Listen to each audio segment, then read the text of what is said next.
North Carolina is in, and everyone is thrilled about it.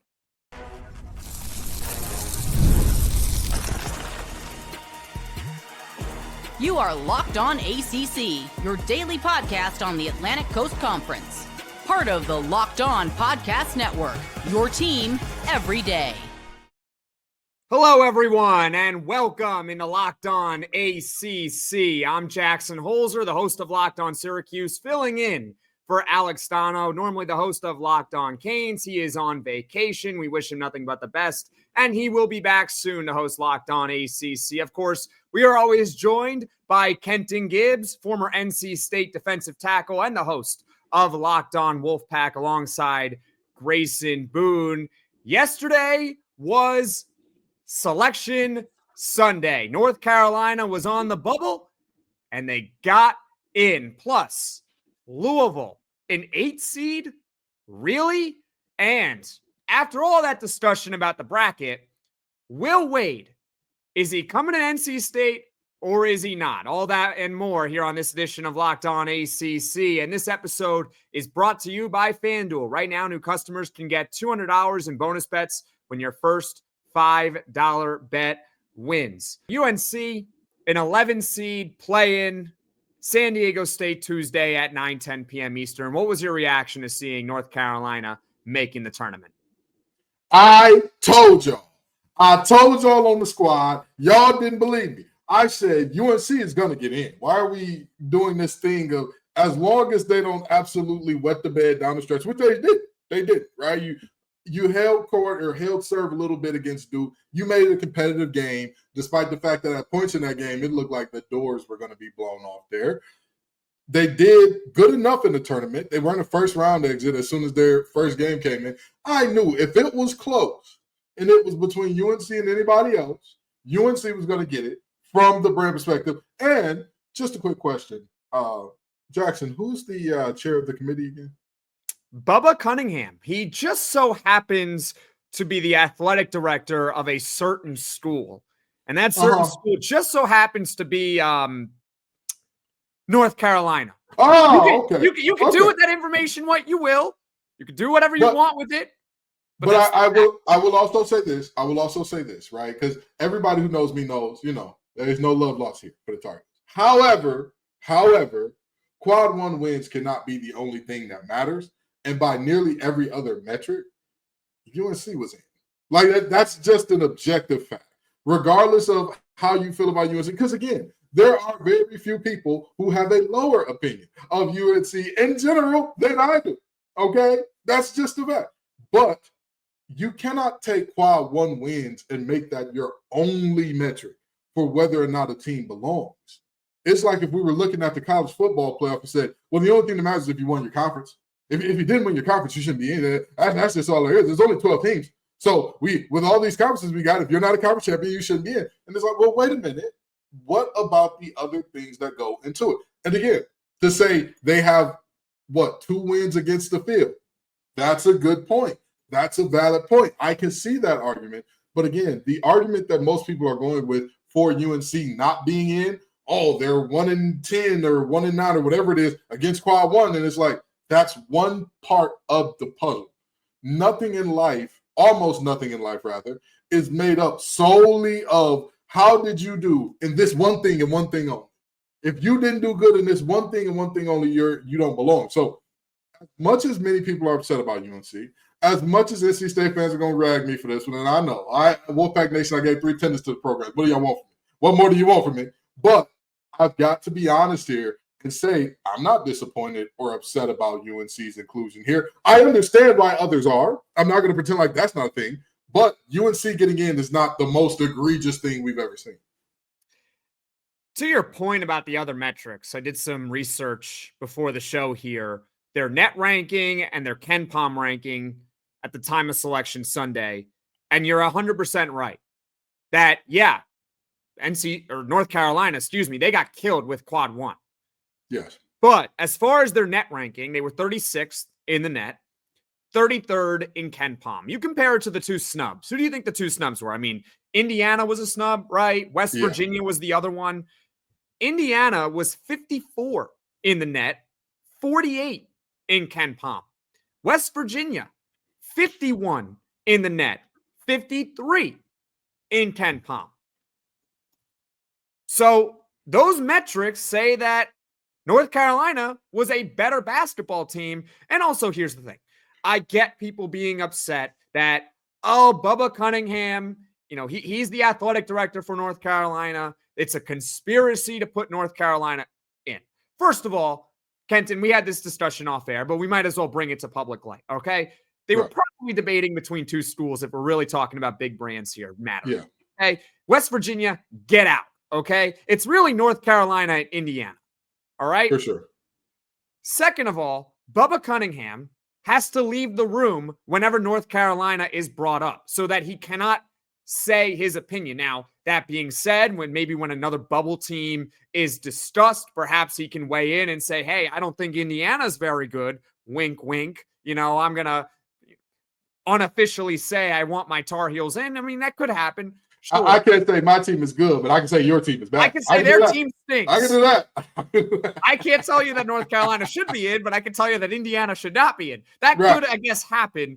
But in all seriousness, 36 in the net, 33rd in Ken Pom. You look at Indiana and West Virginia, they're not close in either category. And here's the cherry on top of everything, Kenton. You ready?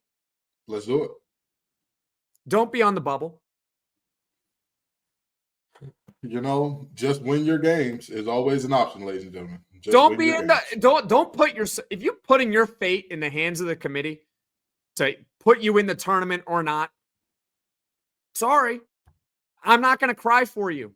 If North Carolina was I understand this is an ACC podcast. We are going to be biased towards our conference. I get it. If North Carolina was let out or was left off, you know what I'd be saying here on the podcast? Don't be on the bubble. Tough luck. But the thing is, one thing that people can say, and people can talk a lot about Locked On ACC, but one thing that everybody can point out every single episode and be consistent about in terms of Locked On ACC, win your damn games has been our consistent rallying cry for forever. That was our rallying cry when we said Florida State got snubbed back when Candace was my co-host. That was my rallying cry when we looked at last year's playoff and who did and didn't deserve to be there. And what's his name? Lane Kiffin saying, it's not like you're playing in different conferences. It's like different leagues. My rallying cry is always win your ball games and silence all the hoopla. If you win your ball games, you will get in.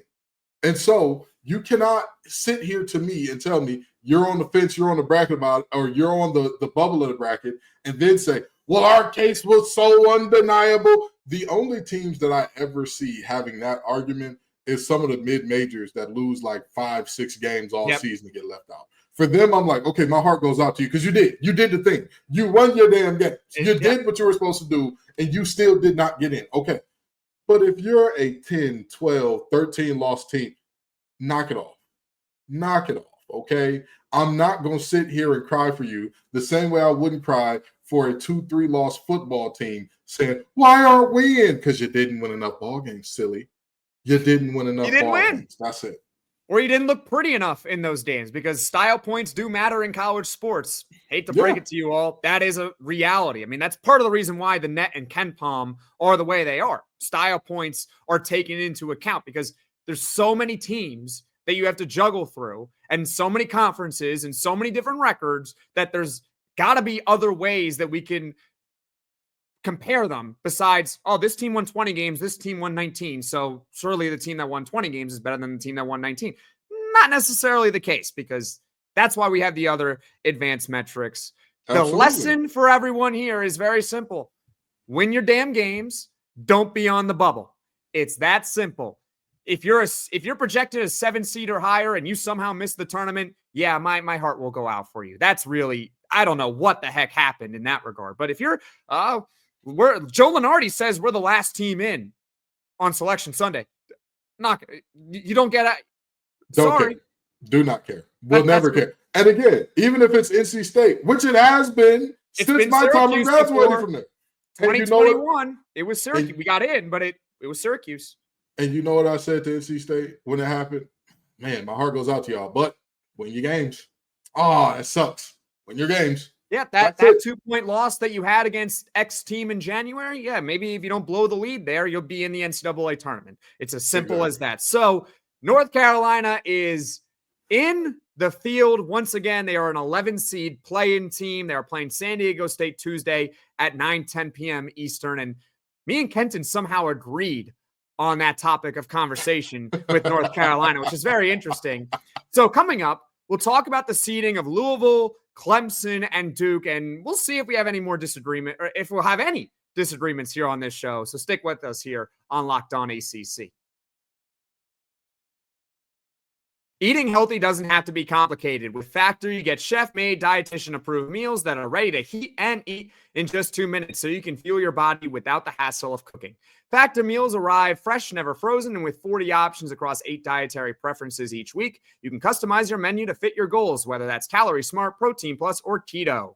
I love how Factor keeps you on track with healthy, delicious meals without the time-consuming prep.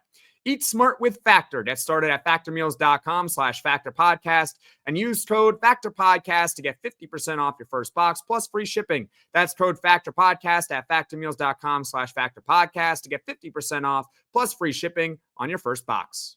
Get the supplies you need from the site made for the skilled trades, Supply House. Whether you're in plumbing, HVAC, or electrical work, Supply House is the reliable way to order products online. Their easy-to-use website is packed with helpful resources and the latest product info to help you get the job done right.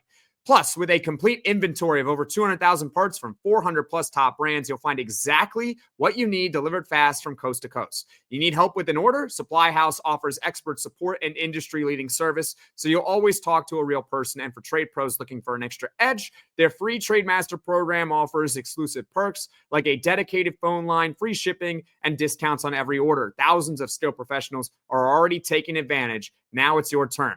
Join the Trade Master program today at supplyhouse.com/TM and start ordering plumbing, HVAC, and electrical supplies with just a few clicks. Plus, use promo code SH5 for 5% off your first order. That's supplyhouse.com. This is Locked On ACC. I'm Jackson Holzer, the host of Locked On Syracuse, filling in for Alex Stano. He is on vacation and will be back soon. Of course, we are joined by Kenton Gibbs, as always, the host of Locked On Wolfpack and former NC State defensive tackle. So we talked about North Carolina getting in, and now we'll talk about the seeds of the other ACC teams, because there were 3 more ACC selections. To nobody's surprise, Duke is in, Clemson's in, and Louisville is in. The big topic of conversation, though, has got to be Louisville, seeded as an 8 seed. What are your thoughts on that? This is my problem with how these metrics and how these rankings work out, because this ties back into our first segment in UNC getting in. You cannot say that a team like UNC did enough to get in and then at the same time say that Louisville is an 8 seed. That makes no sense to me. It is literally nonsensical to say, hey, the second best team in your conference, 8 seed, no better, no worse. But also, we will grant you a team that's on the fringe, that's on the bubble, being in. Like, that, to me, is a little bit nonsensical.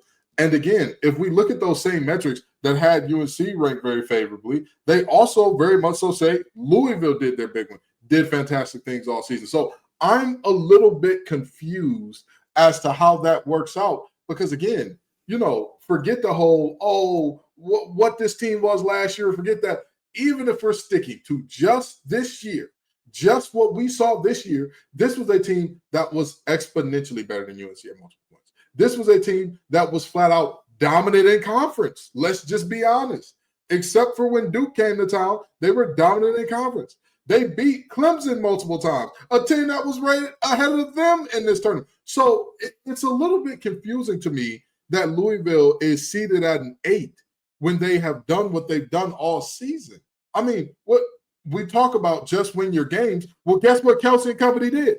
Won their damn games at a very, very high clip. How much more could you ask for them to do, and how much more could they do to get better seeding than what we're seeing here? I really don't know. So You mentioned a lot of what I wanted to say, beating Clemson twice, their strong conference record. Louisville was 18-2 in the regular season in the ACC. I understand the ACC wasn't great, but 18-2 in your conference has got to mean something, especially when you're beating Clemson, not only in the regular season, but in the postseason. They were a 5 seed, by the way. Do you know where Louisville was ranked in the final AP poll? I would guess, 13 or 14? They were 13th. Okay, yeah, I thought so. Look, the AP poll and the bracket committee, two different things. We get it. How does a team, though, that's ranked 13th in the Associated Press get an 8 seed? I saw something on Twitter where it had the last 10 to 15 number 13 overall teams in the AP poll prior to Selection Sunday and where they were seated. And all of them were a 5 seed or higher. I was going to say it might have been 1 6 seed in there maybe, but 5 seed or higher. It doesn't make sense. Yeah. Like I get it's not everything because Clemson was 10th in the AP poll and they were giving a 5 seed. But that's a little bit more forgiving there. I mean, did Clemson really deserve to get a 3 seed, which is where they would be at? Probably not. I would not have given them a 3 seed, but a 5 seed seems right. Louisville, I wouldn't have been mad if they were a 5 seed or not at all. Not at all. Would anyone have been upset if Louisville was a 5 seed? That's probably where they deserve to be. If you want to argue with even a 6, I was about to say even a 6, I say it's a little dicey, but I'm not mad at it. Yeah, once you get to a 7 seed for Louisville, I'm like, okay, timeout here. And then you get an 8 seed Louisville, I'm like, all right, here we go. So basically, they penalize Louisville for being in the ACC, but then they reward North Carolina by getting them in. That doesn't make any sense. Yes. I don't get it at all. Whatever. You know what? If it's meant to be, it's meant to be. I think they got Creighton in their first game, and then if they beat Creighton, they got Auburn, right? Probably. So if Louisville is as good as they are supposed to be, then maybe they can beat both those teams. I mean, here's my thing. It's for me, it's not even about whether or not Louisville wins these 2 games, whether or not they're competitive against Auburn, whether or not, whatever happens there. What I see more than anything else out of this is, again, at some point in time, you've got to make it make sense. The math has to math. If Clemson is a 5 seed, how can a team that beat them twice undefeated against them, right? This is not like we're talking Louisville, Clemson, and this is, it was 1 game and you never know, these things kind of happen. Clemson was on the road. They went into the Yum Center and things happen in the Yum Center at a neutral site as well. Also won the game. What more do you want from this team to earn the respect to be a higher seed? Now, yes, at this point, the seeding's done. It's over. It's crying over spilled milk. Win your damn ball games. But it's infuriating to me because, again, I just want this thing to make sense. I have not protested about UNC being here. I have not, because I feel like they did enough according to the metrics, and I don't believe that quad 1 wins is the only metric that should matter. I really and truly don't. So with that in mind, I'm fine with them being in. But with me being fine with them being in, I'm saying you need to give Louisville more love than an 8 seed. Because, again, what metrics show, hey, this was actually a team that was in the 40s or 50s in most things, but we kind of had to meet in the middle because they were a 13th overall or whatever the case may be. This is just shenanigans. It really is. It's nonsense by the committee. And, again, a team that you talk about win your ball games, how's 27-7 sound? You talk about winning your ball games, how's 18-2 in conference sound? You talk about winning your ball games? I mean, what more could this team have done outside of go undefeated or get a win against Duke? That to me is the only 2 other things. Because you've beaten multiple teams. Are they being significantly penalized because they lost the game to Georgia Tech? That was their other conference loss? I guess. But to that end, Oklahoma, Ole Miss, at Kentucky, and Tennessee. Okay, so they're not better than some of the top teams, and I don't know. But to that end, if we look at multiple teams that got in and got higher seeds than them, they have worse losses. So I agree. We're somehow in agreement again.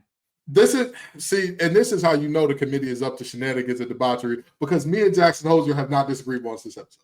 That's how you know this committee is completely up to a bunch of BS because this is ridiculous, man. It's ridiculous that a 13 overall team, a team that went to its conference championship, regardless of how you feel about the conference, went to their conference championship and lost a close game, is now seen as like, they're in, but like, are they in? I don't get it. But, it is what it is. Louisville, just win your games now. That's simple. Yeah. All right. We can move on, touch on Clemson and Duke a little. Clemson, a 5 seed. Any thoughts, disagreements, concerns, or are you okay with that? I would say Clemson's rated right about where I'd expect them to be. Yep. I would say that they're right about where I expect them to be, so I'm fine. Yep, I'm in agreement with you on that. Duke is a 1 seed, as we all expected. Cooper Flagg, good news. He's supposed to be back for the tournament. They were 2nd overall. They weren't 1st overall. Are you crying about that, or are you okay with that? Oh, stop it. Stop it. Oh, we're the 2nd overall team. Listen, I get it. Duke has been a team that has gotten better throughout the season. No ifs, ands, or buts about it. You win your conference championship without multiple, defensive player of the year in terms of the conference candidates and all that, and Malawach and Brown going down, and you not having Cooper Flagg as well. I get it. It's okay. You're still a 1 seed. You're still going to play a 16. And then after that, you're going to play an 8 or 9. And let's be real honest about this. The top overall seed is Auburn, correct? Yep. If everything goes chalk, Auburn wins their first game. Who do they play in the second game? Don't they play the winner of Louisville and Creighton? And who's the higher seed in that game? Louisville. So if everything goes chalk, you are looking at Auburn playing Louisville in round 2. That, to me, my friends, if I'm Bruce Pearl, what the hell is this? Wait, this is our reward for being the number 1 overall seed? We get a team that is badly underseeded here? Well, hey, if I'm Duke, I'm like, hey, it's all right. We're 1 seed. Coming up, we'll talk about the Will Wade saga. Kenton, you're going to be in the spotlight here. Is he coming to NC State or is he not? Stick with us here on Locked On ACC. March Madness is here, and FanDuel is giving you the chance to get in on the action like never before. And right now, new customers can get $200 in bonus bets when your first $5 bet wins. That's $200 extra bucks to use on everything from buzzer beaters to Cinderella stories and even who's cutting down the nets. With tournament games happening almost every day, there's always something exciting to bet on. So visit FanDuel.com and get in on the college hoops action all tournament long. The NCAA tournament is here, and so is the bracket breakdown. Locked On Podcast Network and Amazon Fire TV channels are teaming up to deliver NCAA tournament coverage like never before. Watch studio shows featuring former players and Locked On's local experts as they guide you through every upset, buzzer beater, and bracket matchup. Stream it all for free on Amazon Fire TV channel. Search Bracket Breakdown to see it all for free. It's your team every day. Jackson Holzer and Kenton Gibbs here on Locked On ACC. We talked a lot about the bracket, North Carolina getting in, Louisville being too low of a seed, Clemson, I think we both agree, 5 seed, that's perfectly fine. Duke, they're not number 1 overall, but who really cares? They're still 2nd overall in the country. But enough with the bracket breakdown right now, okay? We got plenty of days, actually, to talk about the bracket because I'm filling in again on Tuesday. I'm filling in again on Wednesday for Alex Dono, okay, everyone? Let's shift gears to Will Wade. Will Wade currently is the head coach of McNeese State. They are a 12 seed. They won their conference, and they're getting ready to actually play 5 seed Clemson on Thursday. But there's also rumors that he could be the head coach of NC State as soon as McNeese State is eliminated. So, Kenton, the floor is yours. What is going on with Will Wade and NC State? Well, I'm going to tell y'all all that my sources have told me that I can pretty much let rip here. We're in the end game now, as Tony Stark would say. We are coming down the home stretch of this thing, and there are a lot of smoke screens coming up. There's a lot of talk about, well, what if Brownell leaves Clemson for Indiana and all that good stuff. But here's the deal. When I tell you this thing is literally at the 2-yard line waiting on a tush push, which is an elimination, at that quite literally is where this is. And if anything, I would say this. A lot of NC State fans seem to be worried. What if McNeese goes on a deep run, a lot like Shaka Smart did when Shaka Smart had basically in everything except putting pen to paper agreed to be NC State's coach. And then Shaka Smart took a job elsewhere and all that good stuff. What if that happens again? Well, how'd that work out for Shaka Smart? Just out of curiosity. These things kind of happen as they do for a reason. Regardless of what's going on the outside or not, the original talk, Boo Corrigan and Will Wade have reportedly met twice. Now, that's been reported by multiple places, and my sources have told me the same thing. With that being said, the first meeting was expectation and level setting in terms of the previous coach in NC State, Kevin Keatts, had repeatedly reiterated, I was not properly supported in NIL to compete with these teams, which is mighty interesting, seeing as how NC State finished 16th out of 18 teams in the ACC. And it's like, you think that you were the 16th best supported team in the ACC? Boy, do I have bad news for you. But with that being said, Will Wade is, for those of you who are big into the club scene, if you've ever seen when they say celebrity X, Y, or Z is coming to the club, and then all of a sudden a place that's never had a cover charge has a $20 cover fee and all that good stuff. That's what's happened with NIL and donations at NC State. Now that Will Wade is said to be coming to the club, everybody and their mama is breaking out the big banks. And NC State's new chancellor, Kevin Howell, lifelong Wolfpacker, graduated from NC State for undergrad way back in the 80s before Jackson and I were even thought of by our parents. He is allegedly a lot more interested in sports than outgoing Chancellor Randy Woodson, and he has drummed up financial support and fundraising allegedly for Will Wade to make sure everything works out correctly. So the second meeting was Boo Corrigan basically confirming that, Boo Corrigan being NC State's athletic director, saying, hey, listen, whatever your number is, we can get you that, plus a little lanyard, as they would say down there in the bayou. So I look at this and I say to myself, this is pretty much a done deal, barring something insane happening, barring something absolutely out of this world happening. Obviously, there are always other dominoes out there, and people are talking about, well, what if Indiana doesn't get McCollum from Drake and he ends up staying at Drake and then Brownell leaves for Indiana and then Clemson's open. Will Will Wade go? That's a lot of dominoes that are still up in the air. When we're talking about something here with Will Wade and NC State that's already, this is it.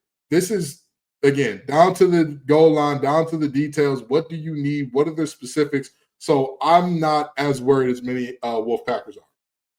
NIL is the new excuse for every head coach that has a poor season. NIL, I wasn't properly supported. Yeah, man, I don't care how much NIL you have. Missing the ACC tournament is unacceptable. I don't care if your team is quite literally broke. If you have $0, I still think it's unacceptable to miss your conference tournament. I think Will Wade would be a fantastic hire for NC State. But aside from that, so you mentioned something crazy happening. I mean, one thing that could happen is, McNeese State goes on a deep run. There's a Cinderella every year. There's a low seed that's going to make it every single year to a place that we don't think. It sounds crazy to say that, hey, McNeese State, go to the Elite Eight. Well, pretty much every single year, a double-digit seed makes the Elite Eight. So you could pick your team and which one you think it's going to be, but why not McNeese State? Maybe it is them. So what happens if they do go on a deep run? I mean, what's the pivot for NC State if Will Wade ultimately sticks with McNeese State because they go on some deep run? Well, the pivot for NC State would be Justin Gainey, current assistant coach at Tennessee. He is a Wolfpack alum, played under Herb Sendek while he was at NC State. And he's a guy that has openly expressed his interest in this job. Everybody knows the Wolfpack has talked to him. He's openly acknowledged that he's talked to the Wolfpack. And he also knows that he is a kind of second option. He knows that. That's not really a secret. I would urge Wolfpack Nation to be nicer to him because many people are like, oh, if we don't get Will Wade, it's over. I'm asking for my donations to One Pack to be refunded. All that. I would urge folks to be nicer to him because I think he's a hell of a coach. I just wouldn't want a coach with no head coaching experience in this situation. But Justin Gainey has been fantastic at Tennessee. I mean, he's the head coach in waiting there because Coach Barnes is getting up there, and he's likely to be his successor if he doesn't move on there. But if the dominoes fall in what I would say is a suboptimal way for NC State, and it ends up to where Will Wade either stays there or goes to another job, I think Justin Gainey at that point becomes the very clear, like, it's him or bust, because every other coach that I've seen mentioned has been bad, to say the least. Like, I look at the other coaches connected to the NC State job, And I'm like, oh, good heavens. You cannot trot this guy out there and say, hey, this is great. But I will warn you about one more thing, Jackson. From a member of the Pep Band, shout out to Miss Sisk. We love your hero locked on. She specifically tweeted about the Pep Band getting an email saying, we have to be on the ready and alert for a new coach announcement at NC State immediately. So whoever it is, nudge, nudge, wink, wink, this is pretty much, like I said, it's virtually a done deal here. It's just not, for legal reasons, you cannot make certain things official while guys are still coaching elsewhere. So it is very much so. Like I said, hey, let me tell you something now. I'm putting up this one finger to symbolize this is Dr. Strange. There's only one way that this thing should be going at this point in time. And all directions are pointing to Will Wade. The flight trackers are pointing to him. The insiders, the outsiders, even the people who said, oh, Will Wade is out, have now had to come back and retract their statements saying that, because again, this is getting some serious traction. Okay. Well, I mean, hopefully they do make that hire soon, because that thing called the transfer portal, you ever heard of it? Yeah, that's opening up in exactly a week, March 24th. And you probably want to have a head coach on that date. Absolutely. Yeah, I agree with the other coach that you talked about from Tennessee that, you probably need to be a little bit nicer. But this is why I would love the Will Wade hire for NC State specifically. Syracuse, I wish you did something like NC State just did. But regardless, I talked about this on the squad.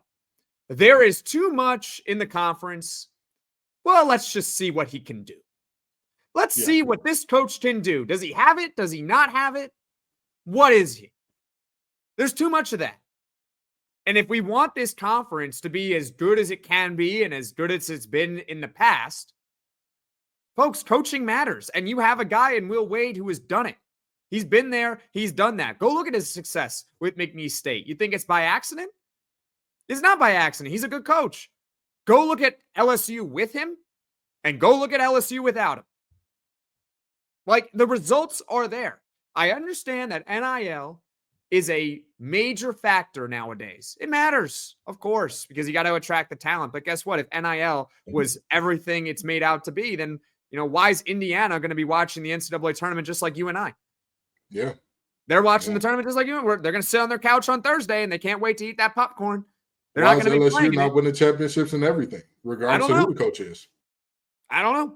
Coaching still matters. Relationships still matter. Will Wade, I get he's got that baggage, but guess what? He basically got penalized for something that's legal nowadays, which is paying players. He was a man of the people and a man of the future. Okay, he saw exploited laborers and said, "Y'all are toiling." Exactly, but these boys are doing the toiling in the fields. They should get paid. They're doing the toiling on the court. The hardwood is not kind to their knees, so I will be kind to their pockets. Who could hate a man like that? It's also funny because you're talking about NC State and all the donations they're getting in anticipation for a Will Wade hire. Yeah, also, folks, NIL donations, who do you think they come from? You think they only come from the university's pocket? Oh, no, my friends. It comes from the fans, too, and the boosters, too. And you need to hire someone who people have confidence in. Because if you hire someone that people have confidence in, then guess what? They're going to be donating more money. It's like playing the stock market. Who do you want to invest in? You want to invest in Apple? Right? Because Apple's a very safe, stable company. Yep. You know that over the long run, they ain't going anywhere. You're going to see your money increase. Or would you like to invest in this new startup company or this startup company that's been here, for 6 months and isn't doing so well? Yeah, the return can be great. The return on investment can be fantastic for that one, but you got a proven guy in Will Wade who's been there and done that. This would be a great hire for NC State. And for the sake of the conference, I do hope that he is in the ACC next season. Absolutely. And before we get out of here, I know a lot of people are going to say, well, what about all these great coaches that retired? Look at those great coaches that retired out of the ACC. Look what they did beforehand. Many of them had success at a high level at major colleges beforehand. Everybody talks about Roy Williams. Roy Williams, he was a gold standard ACC, gold standard. Where did Roy Williams come from before he was at UNC? Kansas. Yep. He wasn't in middle of Nowheresville, Division III college. He wasn't at Berea College getting a couple wins here and there. even some of the legendary guys like Boeheim and Coach K, yeah, I mean, I guess they were brand new to the job, but that was in the 70s and 80s. So they had been doing it for a very, very long time. And by the way, Coach K is really an interesting case because I think he was almost fired after a few years. He wasn't doing well, too. And he was one of Army's winningest coaches of all times, still to this point. Like, with all due respect, yes, Army is not major college basketball now. Yeah. Back then, it was different. Army was a team that you had to look out for. So, again, it's not the same as telling me Richard Pitino is somebody that you want. Get that nonsense out of here, man. Don't tell me about these guys. I'm, with all due respect, I don't want to hear about Richard Pitino. I want to hear about Archie Miller. I don't want to stop it. Stop. You want Rick Pitino? You want Rick Pitino? Hey now, you know. You have no idea how many Syracuse people will come in my comment section and say we need to hire Rick Pitino, as if that is ever going to happen. It's not going to happen. Same thing with NC State. I'm sorry to burst your bubble. They ain't getting Rick Pitino. It's okay. Yeah, it's okay. He's happy with St. John's. The St. John's is happy with him. He's not leaving. Why would he leave St. John's? Yeah, no, he's good. He said, what are they, 2 seed in the tournament this year? They're good for I them. believe so. Yeah. Shout out to ACC legend Rick Pitino. We love you, baby. We'll get out soon, but this conversation about St. John's, when I was picking them in my bracket, they are such a boomer bust team for me this year. They're either going to make some run to the Final Four or they are going to be out in the round of 32. Like, I don't see any in between with that St. John's team. I agree. And, Rick Pitino is the greatest example to me of how different college basketball and the NBA are. Rick Pitino goes out and gets guys with offensive talent. And in terms of his offensive system, everybody talks about what sets do coaches run. I challenge everybody. Name me 5 sets from Rick Pitino. And I'm not out of bounds sets. Name me 5 sets that man runs on a regular and tell me this is why he succeeds. Offensively, of course. You can't. You know why? Because he hangs his hat on. Everybody on this team is going to get in the stance, and you're going to play some damn defense, and you're going to rebound that ball. We're going to rebound as a team. Those are the 2 things we're going to do. Offense, do whatever y'all want. But defense, we're going to lock it down, and we're going to rebound, and we're going to be all right. And it has worked out so well for him. In the NBA, you can do no such thing. It doesn't matter how – you got the greatest defenders and rebounders in the world this side of Mississippi. You still are going to find yourself as a play-in at best team without guys who can fill it up. You're 100% right. And by the way, Rick Pitino, another example of coaching matters. Mm-hmm. It matters. Go look at St. John's prior to Rick Pitino. They were they had so much success in the recent past. You talk about the great teams of the 2010s. I mean, St. John's surely was up there, and they were always getting elite talent and always had massive NIL. Of course, always. MSG was always full in the stands whenever St. John's played a game, right? Before Rick Pitino. Coaching matters. I cannot say it enough. It matters still.